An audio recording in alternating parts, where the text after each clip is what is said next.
Costa Rica के ओसा peninsula के रेन फॉरेस्ट में हूँ। मैं जानता हूँ कि यह इलाका पैसिफिक से घिरा है।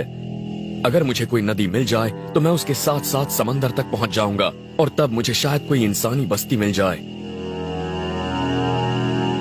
जमीन पर मौजूद पेड़ और झाड़ियां ज्यादा घने होते जा रही हैं और उनके बीच से गुजरना मुश्किल हो रहा है।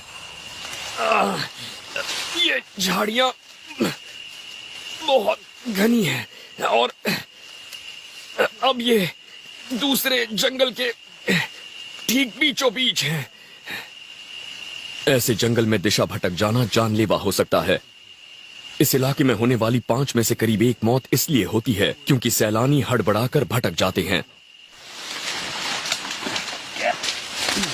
इन झाड़ियों के बीच से निकलना बहुत मुश्किल हो रहा है, पर मेरे लिए ये रास्ता फायदेमंद है क्योंकि ये पहाड़ी से नीचे जा रहा है और दूसरी बात, यहाँ कभी इंसानी बस्ती होती थी, तो हो सकता है कि यहाँ से मुझे बाहर निकलने का कोई रास्ता मिल जाए। 10 साल पहले अधेड़ उम्र की एक अमरीकी महिला रेन फॉरेस्ट में अकेले ही हाइकिंग के लिए निकली थी। वो रास्ता भूल गई, गिर गई और घायल हो गई। चल फिर ना पाने की वजह से वो वहीं अटक गई। हालांकि उसे ढूंढने वाले दल में 90 लोग थे, पर जब उसे 2 हफ्तों बाद ढूंढ निकाला गया तब तक उसका शव सड़ चुका था। मेरे पास अगर कोई बड़ा छुरा होता तो मैं कुछ ही घंटों में ये सब काट देता, पर मेरे पास फिलहाल बस एक चाकू है, इसीलिए काफी वक्त लग सकता है। मेरे हाथों में घाव होने लगे हैं, देखिए छाले पड़ गए हैं। ऐसे तो बात नहीं बनने वाली है, मुझे कुछ और करना होगा।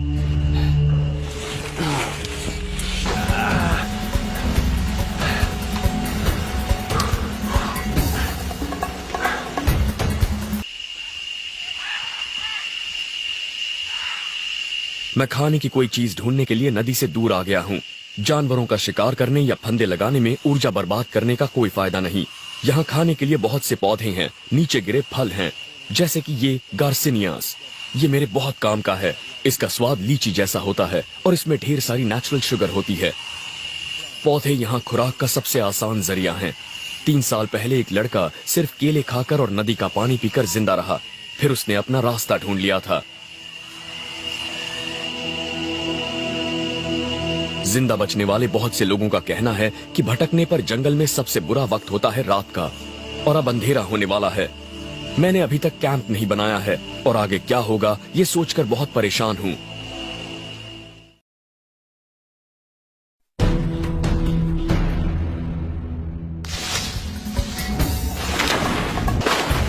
मैं कोस्टा रिका के रेन फॉरेस्ट में हूँ और मुझे बाहर निकलने का रास्ता ढूंढना है। डिसेंट्री डायरिया का एक बिगड़ा हुआ रूप है। शायद मैं इसका शिकार नहीं हुआ हूँ, शायद मेरे पेट में कोई वायरस चला गया है। हो सकता है मैंने गलती से किसी बैक्टीरिया या जानवर के मल को छू लिया हो। मुझे यकीन है कि मैंने कल जो पानी पिया था वो साफ था, लेकिन इसने मुझे याद दिलाया कि मुझे और ज्यादा सावधान होना चाहिए। पानी में बहुत से वायरस और माइक्रोब्स होते हैं, इसीलिए हाइकिंग पर जाने के दौरान हमेशा पानी साफ करने वाली गोलियां ले जाइए। पर कभी कभी किस्मत आपका साथ नहीं देती।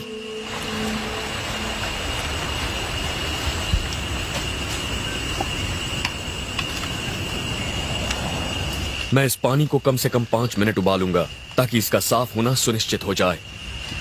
डायरिया के दौरान शरीर से पानी और सॉल्ट निकल जाते हैं और अब मेरे सामने हीट स्ट्रोक का भी खतरा है। अगर ये चीजें साथ में हुई तो जानलेवा हो सकती हैं। हीट स्ट्रोक के लिए जरूरी नहीं कि आपको भटके हुए कई दिन हो गए हों। हर साल हाइकर कम पानी पीने की वजह से भी मारे जाते हैं।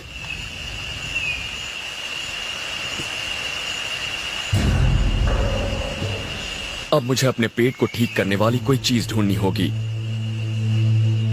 जंगल आपको बीमार बना सकता है, पर इसका इलाज भी बता सकता है, बशर्ते आपको उसकी पहचान हो। जंगल में मिल्क ट्री नाम का एक पेड़ होता है। इसका सत खराब पेट के लिए वाकई अच्छा होता है। इसकी अलग ही पहचान में आने वाली नुकीली कोंपलें होती हैं और इसमें दूध जैसा सफेद रस होता है। मैंने कैंप से करीब 800 मीटर ऊपर ऐसा एक पेड़ देखा था। बस अब मुझे वहां पहुंचकर उसे ढूंढना होगा।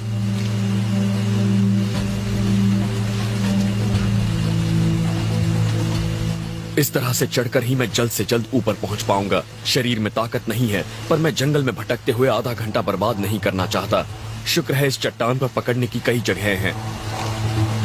लेकिन एक बार फिर पानी मुझे रोक रहा है।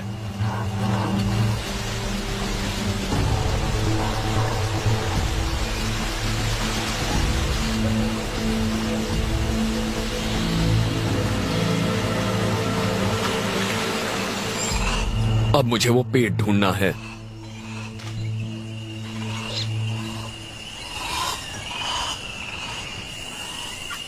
हमारे इस्तेमाल की करीब आधी दवाइयां रेन फॉरेस्ट के पौधों से ही बनाई जाती हैं। पेन किलर आइब्यूप्रोफेन को मंकी लैडर ट्री कहलाने वाली इस बेल से निकाला गया था। बस जाहिर है कि आपको ये पता होना चाहिए आप क्या ढूंढ रहे हैं, और मैं इसे ढूंढ रहा हूं।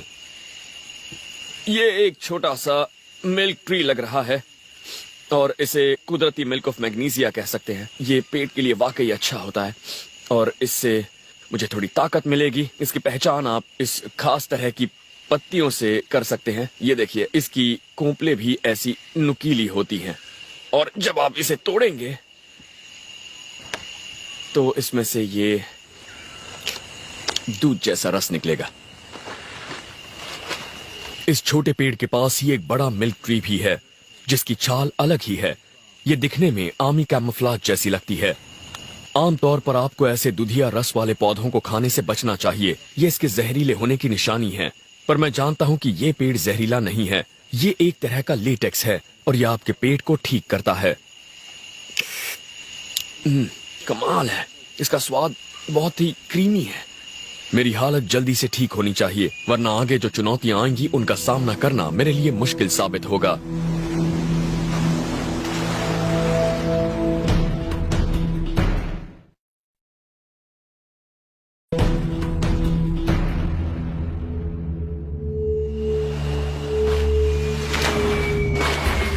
मैं पूरी तरह से ठीक तो नहीं हूं, लेकिन मुझे नदी के साथ साथ धारा में नीचे की तरफ उतरते रहना होगा।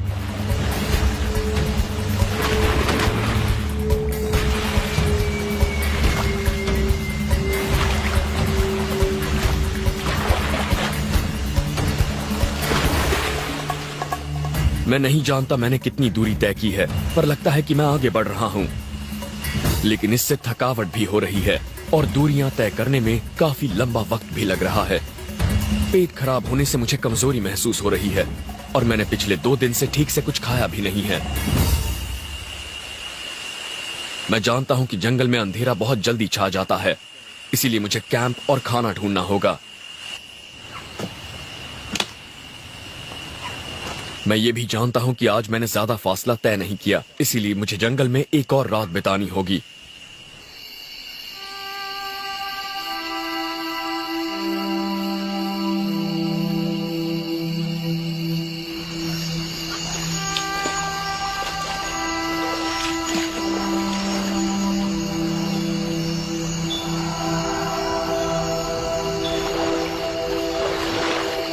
मैंने आग जला ली है और कैंप भी बना लिया है। अब मैं यहाँ पर कुछ मछलियाँ पकड़ने की कोशिश करने वाला हूँ और इस काम के लिए ये अच्छा वक्त है, क्योंकि मैं जिन मछलियों को ढूंढ रहा हूँ वो रात के वक्त काफी सुस्त होती हैं। रोशनी के लिए मैंने बस एक लकड़ी ली है, इसके इर्द गिर्द पाम फाइबर लपेटा है और इस पर थोड़ा कैम्फर रेजिन डाला है ताकि ये मशाल जल सके। ये मशाल करीब 10 से 15 मिनट तक जलेगी।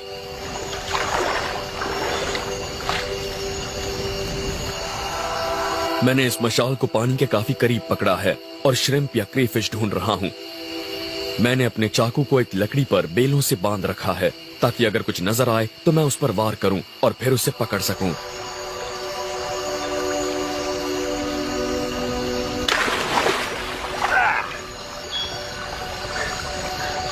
वाह, इस जंगल में मैंने ये पहली जिंदा चीज पकड़ी है और ये वाकई बढ़िया है।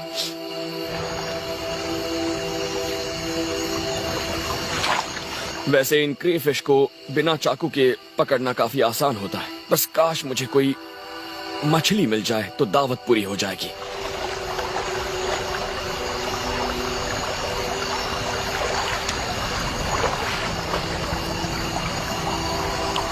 ओ, यहाँ पर एक है, पकड़ ली। अरे वाह, लगता है बात बन गई।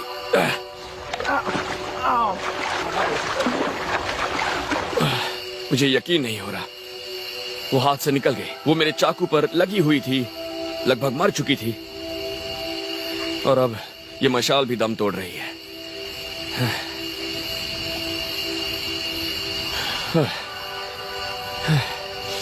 अब मेरे पास 4 क्रेफिश हैं और मेरे खाने का इंतजाम तो हो गया, पर आज दावत नहीं होगी। बस इसे आप मामूली खाना कह सकते हैं, पर मैं इन्हें मशाल बुझने से पहले पकाना चाहूंगा।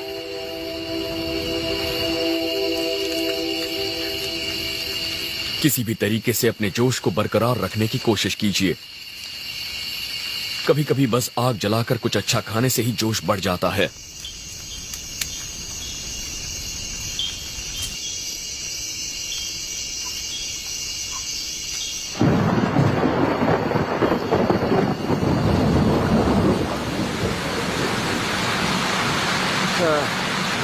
जैसा कि आप देख सकते हैं, पिछले करीब 4 घंटों से बारिश हो रही है और बिजली चमक रही है, बादल गरज रहे हैं। उसके अलावा सब कुछ पूरी तरह से भीग चुका है। ये माहौल आपकी हिम्मत और आपके जोश को हरा सकता है। कैंप ने शुरुआत के कुछ घंटों में मेरा साथ दिया, लेकिन उसके बाद पानी हर कहीं से बरसने लगा।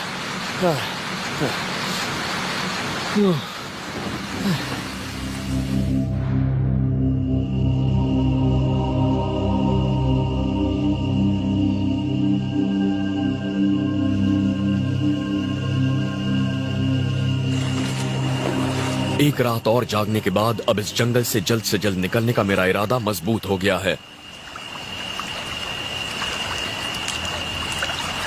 पिछले करीब 1.5 किलोमीटर के दौरान इलाके में काफी बदलाव आया है। जमीन समतल हो गई है और नदी चौड़ी। अब मैं इसके साथ साथ चल रहा हूँ और किनारे पर पानी भरा हुआ है। अब मैं एक बहुत ही अच्छी नदी के किनारे पर हूँ और शायद यही मुझे इस जंगल से बाहर निकालेगी। अगर मैं धारा के नीचे की तरफ बढ़ने का रास्ता ढूंढ निकालूं तो शायद मैं किसी गांव या बस्ती या समंदर तक पहुंचूंगा। और मुझे काफी उम्मीद है कि आज रात मैं किसी गर्म और आरामदेह बिस्तर में सोऊंगा। लेकिन उससे पहले मुझे इस नदी का सफर तय करना होगा, और ऐसा करने का सबसे तेज तरीका है राफ्ट के जरिए। तो मैं ऐसा ही करूंगा। मैं एक बहुत ही आसान सा राफ्ट बनाने की कोशिश करूंगा और उसे तैरने में मदद करेगा ये बालसा का पेड़।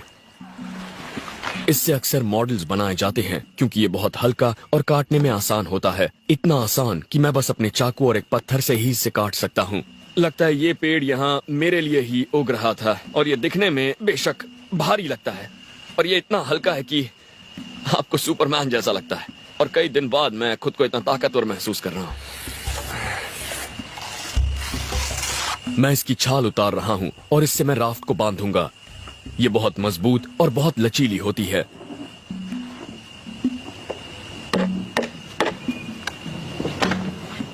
काम खत्म करते करते मैं पसीने से नहा चुका हूं। मैं उम्मीद कर रहा हूं कि ये उन चुनौतियों का सामना कर लेगा जो ये नदी मेरे सामने पेश करने वाली है।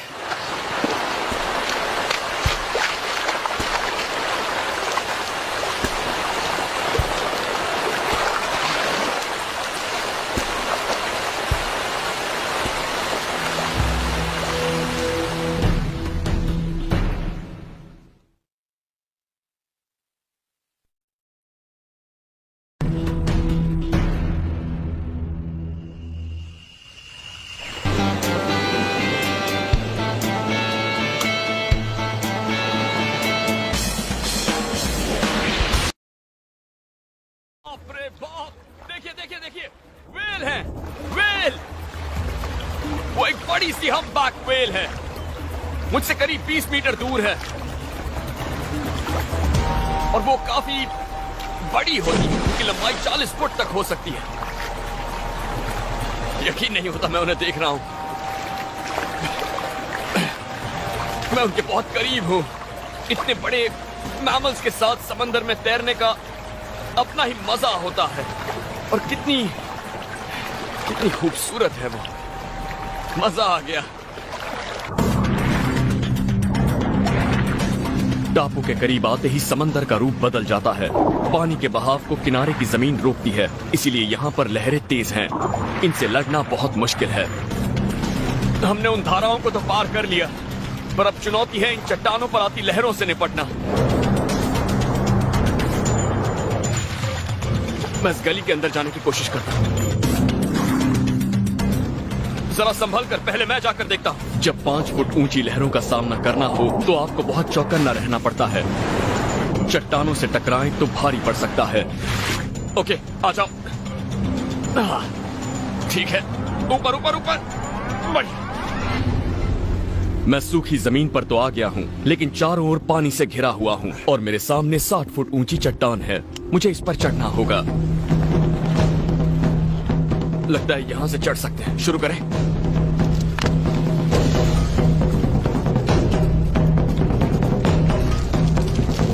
जब 2 टेक्टोनिक प्लेट्स करीब 15 लाख साल पहले टकराई थीं, तब ये टापू बने थे। समंदर का तल उस टक्कर से सतह के बाहर आ गया और यहाँ ये आर्किपेलागो बन गया। चूने के पत्थरों की इस भुरभुरी चट्टान पर चढ़ना आसान नहीं है, बहुत मुश्किल है। यहाँ भुरभुरे पत्थरों की एक परत सी बन गई है, चिड़ियों की पीठ है और बिल्कुल सूखी धूल भी। मुसीबत है। यहाँ पर कुछ भी ठोस नहीं लग रहा।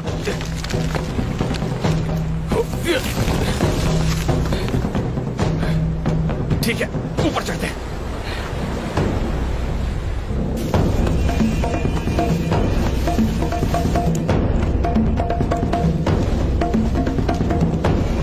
मुझे सबसे पहले तो इस टापू को पार करना है। इसका पूर्वी किनारा पनामा की ओर है।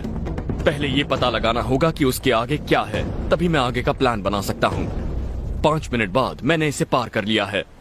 जहाँ तक नजर जाती है सुनसान इलाका नजर आता है। जब सामने इतना, वहाँ एक जहाज है। चलिए जाकर देखते हैं। संभल के आना।